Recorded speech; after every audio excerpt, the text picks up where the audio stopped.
మాజీ సీఎం జగన్ మళ్లీ అధికారంలోకి రావడం పగటి కళ అని టీడీపీ మంత్రులు ఆరోపించారు. ప్రజా తీర్పును జగన్ గౌరవించడం లేదు కాబట్టే అసెంబ్లీకి రావట్లేదన్నారు. జగన్ బటన్ నొక్కడమే గొప్ప అయితే మరోసారి ఎందుకు అధికారంలోకి రాలేదంటూ ప్రశ్నించారు. బటన్ నొక్కడం బ్రహ్మాండం అంటూ ఉన్నాడు. మరి నువ్వు నొక్కినటువంటి ఆ బటన్ డబ్బులు ఎవరివి, ఎవరికి నొక్కుతున్నావు? అప్పులు తెచ్చావు, అడ్డదారులు తొక్కావు. నిజంగా బటన్ నొక్కడమే బ్రహ్మాండం అయితే మరి నీకు ప్రజలు ఎందుకు బ్రహ్మరథం పట్టలేదు? చంద్రబాబు నాయుడు గారి మీద, పవన్ కళ్యాణ్ గారి మీద, నరేంద్ర మోడీ గారు, ఎందుకంటే వీరు ముగ్గురు మేలు కలయికను తెలుగు జాతి ఆంధ్రులందరూ కూడా ఆమోదించారు.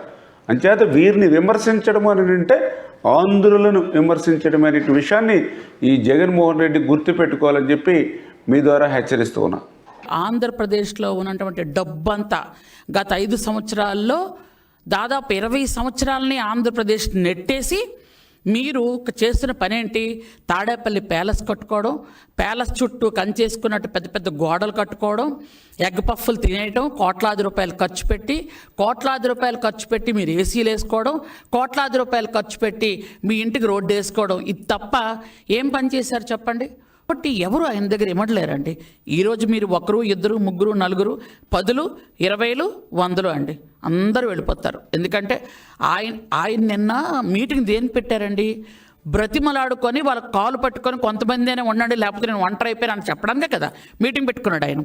అంతలో ఎంతమంది ఉంటారో, ఎంతమంది వెళ్ళిపోతారో చూద్దాం. జగన్మోహన్ రెడ్డి గారు మళ్ళీ 201, 202 అనుకుని వస్తున్నారు.